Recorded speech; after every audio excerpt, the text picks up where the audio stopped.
राधे राधे मित्रों। आरएसएस नाम तो सुना ही होगा।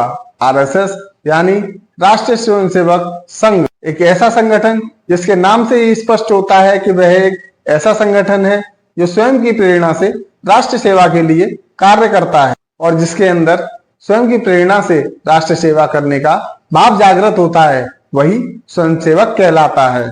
वीडियो को आगे बढ़ाएं इससे पहले अगर आप सच्चे देशभक्त हैं और आपने हमारा चैनल अभी तक सब्सक्राइब नहीं किया है तो हमारे चैनल को सब्सक्राइब अवश्य कर लें। तो मित्रों, आज हम बात कर रहे हैं आरएसएस यानी राष्ट्रीय स्वयंसेवक संघ की। आरएसएस की स्थापना कैसे हुई, आखिर आरएसएस की स्थापना की आवश्यकता क्या पड़ी, आरएसएस की स्थापना आखिर किसने की और किस उद्देश्य से की, और इसमें क्या होता है, इसमें क्या किया जाता है, इससे कैसे जोड़ सकते हैं। तो चलिए वीडियो को शुरू करते हैं। आरएसएस का फुल फॉर्म होता है राष्ट्रीय स्वयंसेवक संघ। यह एक हिंदू राष्ट्रवादी संगठन है जिसके सिद्धांत हिंदुत्व में निहित हैं। इस संगठन का मुख्य उद्देश्य भारत की संस्कृति तथा विचारों के मूल्यों को बनाए रखना है और हिंदू विचारधारा को प्रचारित करना है। यह लोगों को भारत की महानता और विरासत के बारे में जागरूक करता है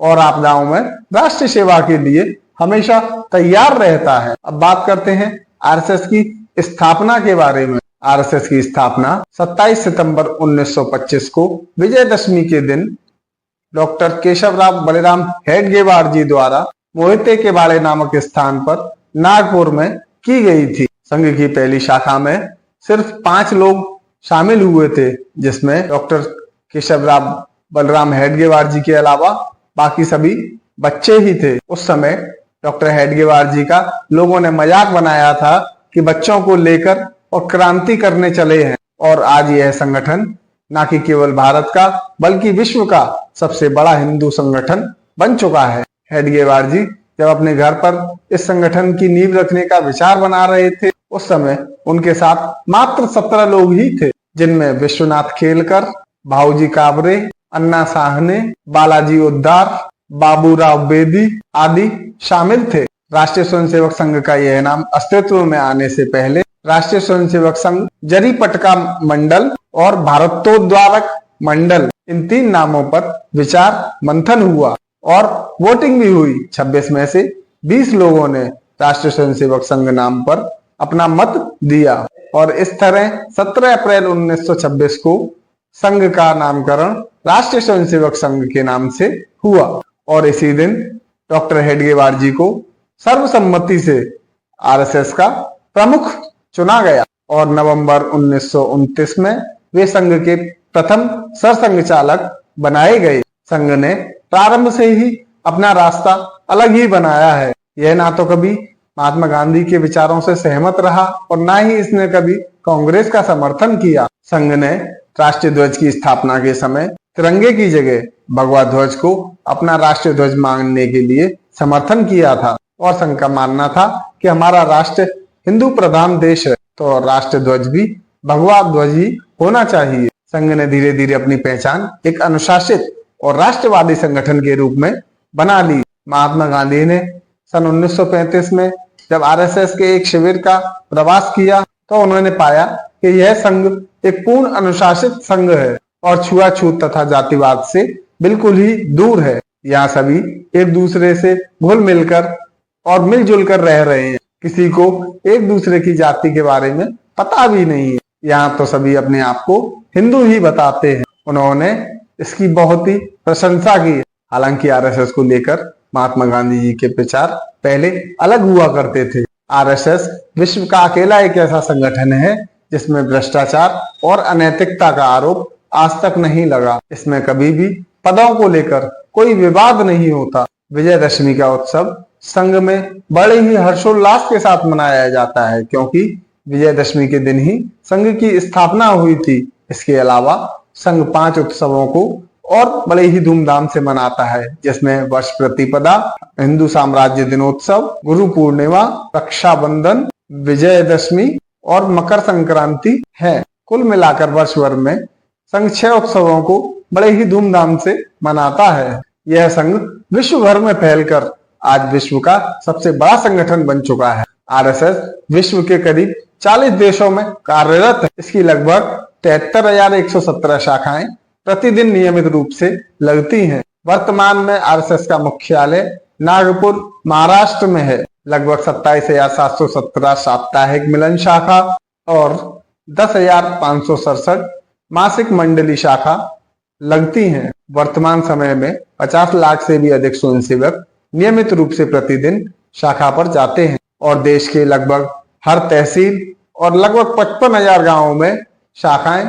लग रही हैं। संघ साफ तौर पर हिंदू समाज को उसके धर्म और संस्कृति के आधार पर शक्तिशाली बनाने की बात करता है। संघ से निकले स्वयंसेवकों ने ही भारतीय जनता पार्टी यानी बीजेपी को स्थापित किया है। अटल बिहारी वाजपेयी और सरदार वल्लभ भाई पटेल संघ से ही निकले हुए व्यक्तित्व थे। आरएसएस में हर साल विजयदशमी के दिन शस्त्र पूजन की परंपरा निभाई जाती है। देश भर में पथ संचलन निकलते हैं। संघ का कार्य खोए हुए संस्कार और देश के युवाओं को हिंदू संस्कार देना है। यह संघ प्राकृतिक आपदाओं में बढ़ चढ़कर लोगों की मदद करता है। इसके 19,208 सेवा कार्य ग्रामीण क्षेत्रों में, 19,034 कार्य जनजाति क्षेत्रों में, 14,268 कार्य सेवा बस्तियों में, 70,380 सेवा कार्य अन्य स्थानों पर नियमित चल रहे हैं। अब बात करते हैं संघ कार्य कैसे करता है। संघ में सभी लोगों के अपने अपने उत्तरदायित्व होते हैं। सभी के अपने अपने कार्य बटे होते हैं और इसकी एक रूपरेखा पहले से ही तैयार होती है। अब बात कर लेते हैं स्वयंसेवक के बारे में। स्वयंसेवक का अर्थ होता है स्वयं की इच्छा से कार्य करने वाला। जो स्वयं की इच्छा से देश सेवा का कार्य करता है वही स्वयंसेवक कहलाता है और संघ को पूर्ण समय देता है। संघ के विचारों को मानने वाले और नियमित रूप से शाखा जाने वाले लोगों को ही स्वयंसेवक कहा जाता है। प्रचारक, अब बात प्रचारक की करते हैं। यह आरएसएस के लिए पूर्णकालिक तौर पर कार्य करते हैं। संघ के लिए कार्य करने के दौरान इन्हें अविवाहित रहना होता है। यह किसी भी प्रकार की पारिवारिक जिम्मेदारियों से दूर रहते हैं और इन्हें ब्रह्मचारी जीवन का पालन करना होता है। यह अपना घर छोड़कर दूसरे शहरों में जाकर कार्य करते हैं और संघ के कार्य को गति प्रदान करते हैं और संघ के कार्य को आगे बढ़ाने में इनकी अहम भूमिका होती है। इनको अपने खाने पीने की व्यवस्था भी और दूसरे स्वयंसेवकों के घरों पर जाकर ही करनी होती है और इनको संघ कार्यालयों पर ही रात्रि विश्राम करना पड़ता है। विस्तारक, अब बात विस्तारक की करते हैं। यह ऐसे स्वयंसेवक होते हैं जो गृहस्थ में रहकर भी संगठन के विस्तार की दिशा में कार्य करते हैं। इनका काम किशोरों तथा नवयुवकों को संघ के साथ जोड़ने का होता है। संघ चालक, संघ का सबसे बड़ा अधिकारी सरसंघ चालक कहलाता है। संघ के प्रथम सरसंघ चालक डॉक्टर हेडगेवार तथा द्वितीय सरसंघ चालक श्री माधवराव सदाशिवराव गोलवलकर जी थे और वर्तमान में डॉक्टर मोहन भागवत संघ के सरसंघ चालक हैं। सरसंघ चालक की नियुक्ति मनोनयन द्वारा की जाती है और प्रत्येक सरसंघ चालक अपने उत्तराधिकारी की घोषणा खुद ही करते हैं। सरकारवा, यह जनरल सेक्रेटरी होते हैं जो संघ के समस्त कार्यों की देखरेख करते हैं और इनकी मदद के लिए सह सरकारवा भी नियुक्त होते हैं जो अपने अपने क्षेत्रों में अपने अपने कार्यों की योजना बनाते हैं और संघ के कार्यों को दिशा प्रदान करते हैं। संघ के कई अनुषांगिक संगठन भी हैं जो अलग अलग नामों से देश भर में कार्यरत हैं। विद्या भारती, आरएसएस का अनुषांगिक संगठन विद्या भारती आज 20,000 से भी ज्यादा विद्यालय चलाता है। कॉलेज, प्रशिक्षण संस्थान, शिशु मंदिर जिनमें 30 लाख से भी ज्यादा विद्यार्थी प्रतिदिन पढ़ते हैं। सेवा भारती, आरएसएस का सेवा भारती अनुषांगिक संगठन देश भर में 1 लाख से भी अधिक सेवा कार्य कर रहा है। अखिल भारतीय विद्यार्थी परिषद यानी एबीवीपी है देश का सबसे बड़ा छात्र संगठन है जो छात्रों के हित के लिए कार्य करता है। बजरंग दल, यह भी एक हिंदू संगठन है जो बड़े स्तर पर कार्य करता है। इसी तरह आरएसएस के बहुत से अनुषांगिक संगठन है जो अलग अलग नामों से अलग अलग कार्य देश भर में कर रहे हैं। ये सभी संगठन आरएसएस से ही निकले हुए हैं और आरएसएस के अनुषांगिक संगठन कहलाते हैं। आरएसएस की शाखाएं किसी बंद कमरे में नहीं बल्कि खुले मैदान और खुली जगहों पर लगाई जाती हैं। यह शाखा 1 घंटे की होती है जो कि प्रतिदिन लगती है। इसमें विभिन्न प्रकार की गतिविधियां जैसे सूर्य नमस्कार, व्यायाम, योग, परेड और गीत आदि सम्मिलित रहते हैं। शाखाएं निम्न प्रकार की होती हैं। प्रभात शाखा, सुबह लगने वाली शाखा को प्रभात शाखा कहते हैं। साय शाखा, जो शाखा शाम के समय लगती है उसे साय शाखा कहते हैं। रात्रि शाखा, जो शाखा रात के समय लगती है उसको रात्रि शाखा कहते हैं। मिलन शाखा, सप्ताह में 1 या 2 बार लगने वाली शाखा को मिलन शाखा कहते हैं। संघ मंडली शाखा, महीने में 1 या 2 बार लगने वाली शाखा को संघ मंडली शाखा कहते हैं। आरएसएस के प्रशिक्षण वर्ग, वर्ग का मतलब होता है एक तरह का कैंप जिसमें स्वयंसेवकों को प्रशिक्षण दिया जाता है और संघ के स्वयंसेवक संघ की बारीकियों को समझते हैं। इसमें पूरे अनुशासन का पालन करना होता है और यह 4 प्रकार के होते हैं। प्रारंभिक वर्ग, यह वर्ग 3 दिन के लिए होता है। इस वर्ग को आपके जिले में ही, आपके आसपास ही लगाया जाता है। इसमें पूर्ण अनुशासन के साथ 3 दिन वहीं रुकना होता है। इसके बाद दूसरा वर्ग आता है प्राथमिक शिक्षा वर्ग। प्राथमिक शिक्षा वर्ग करने के लिए प्रारंभिक शिक्षा वर्ग करना अनिवार्य होता है। यह वर्ग 7 दिन के लिए होता है।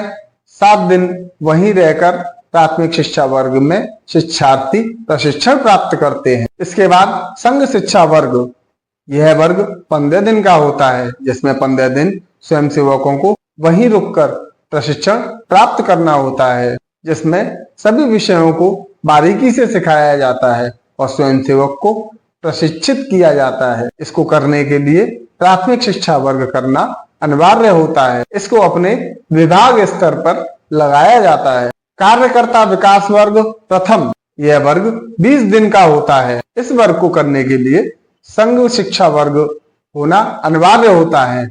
इसमें 20 दिन तक स्वयंसेवक को वहीं रुककर प्रशिक्षण प्राप्त करना होता है। इसमें जिस विषय में स्वयंसेवक की रुचि अधिक होती है उसी विषय पर उसको प्रशिक्षित किया जाता है। यह वर्ग प्रांत लेवल से लगाए जाते हैं तथा इसमें संघ की पूरी बारीकियों को सिखाया जाता है। इस वर्ग को करने के लिए संघ शिक्षा वर्ग प्रथम करना अनिवार्य होता है। इस वर्ग में स्वयंसेवक की रुचि अनुसार किसी एक विषय में उसे निपुण किया जाता है। कार्यकर्ता विकास वर्ग द्वितीय, यह वर्ग करने के लिए कार्यकर्ता विकास वर्ग प्रथम करना अनिवार्य होता है। यह वर्ग नागपुर महाराष्ट्र में ही आयोजित किया जाता है। इस वर्ग को करने के लिए पूरे देश से लोग वहां पहुंचते हैं तथा विदेशों से भी कार्यकर्ता वहां आते हैं। ये वर्ग करने के पश्चात स्वयंसेवक शाखा चलाने व वर्ग लगाने के लिए प्रशिक्षित हो जाते हैं। इसमें बड़े अनुशासन का पालन करना होता है और इसे करने के बाद संघ को आप पूरी तरह से समझ सकते। रुकावटें, संघ ने बहुत सी उपलब्धियां हासिल की हैं, लेकिन इसके बावजूद भी संघ पर 3 बार प्रतिबंध लग चुका है। संघ से कुछ समय जुड़े रहने वाले गोडसे ने जब महात्मा गांधी जी की हत्या कर दी थी तो उस समय के सरसंघ चालक गुरु गोलवलकर जी को बंदी बना लिया गया था और संघ पर नेहरू सरकार द्वारा प्रतिबंध लगा दिया गया था। और दूसरी बार आपातकाल के दौरान सन 1975 से लेकर सन 1977 तक मौजूदा तत्कालीन प्रधानमंत्री इंदिरा गांधी ने संघ पर पाबंदी लगा दी थी। और तीसरी बार 6 महीने के लिए 1992 में जब बाबरी मस्जिद विध्वंस हुआ था उस समय संघ पर पाबंदी लगी थी। ये तीनों प्रतिबंध लगाने के पीछे उस समय की मौजूदा सरकारों की हिंदू विरोधी नीति साफ साफ नजर आती है। ये तीनों प्रतिबंध लगाने के पीछे उस समय की मौजूदा सरकारों की हिंदू विरोधी मानसिकता को साफ साफ दर्शाता है। संघ के फायदे, यदि आप आरएसएस से जुड़ते हैं तो जातिवाद, छुआछूत, ये सारी भावना आपके अंदर से स्वतः ही समाप्त हो जाती है। अपनी संस्कृति और अपने इतिहास पर आपको गर्व होने लगता है और राष्ट्रवादी और देशभक्ति की भावना आपके अंदर जागृत होने लगती है। अब बात करते हैं आरएसएस से जुड़े कैसे। आरएसएस से जुड़ने के लिए कोई औपचारिक सदस्यता नहीं होती है। अगर आप आरएसएस से जुड़ना चाहते हैं तो संघ की शाखाओं में जाकर इससे जुड़ सकते हैं। चाहे तो आप दैनिक शाखा में जुड़ जाएं, चाहे आप मासिक शाखा में जुड़ जाएं, चाहे आप साप्ताहिक मिलन में जुड़ जाएं, किसी भी शाखा में जुड़कर आप संघ के स्वयंसेवक बन सकते हैं और संघ के लिए कार्य कर सकते हैं, अपने देश के लिए कार्य कर सकते हैं। संघ की शाखा आपको हर नगर हर जिले में मिल जाएगी। जहां भी आप रहते हो वहां आसपास की जगह पर संघ की शाखा आपको बड़ी आसानी से मिल जाती है। या आप इससे जुड़ने के लिए ज्वाइन आरएसएस पर भी अपना फॉर्म भर के इसमें साथ जुड़ सकते हैं और आरएसएस के कार्यक्रमों का हिस्सा बन सकते हैं। आरएसएस समाज को जोड़ने के लिए तैयार रहता है हमेशा। भारत में लाखों लोग इस संघ से जुड़कर अपना अहम योगदान दे रहे हैं। संघ में जो भी स्वयंसेवक अपनी इच्छा से जुड़ता है वह स्वयंसेवक कहलाता है। आरएसएस की लोकप्रियता इतनी है कि इसकी उपस्थिति भारत के हर कोने में महसूस की जा सकती है। हालांकि आरएसएस के सामने कुछ चुनौतियां भी है जो उसके किए गए कार्य की सफलता में रोड़े अटकाने का कार्य करते हैं। आरएसएस को विदर्भियों से ज्यादा उन हिंदुओं से खतरा है जो हिंदू होकर भी हिंदू संगठन के द्वारा किए गए कार्य का विरोध करते हैं। आशा करते हैं आपको यह वीडियो पसंद आया होगा।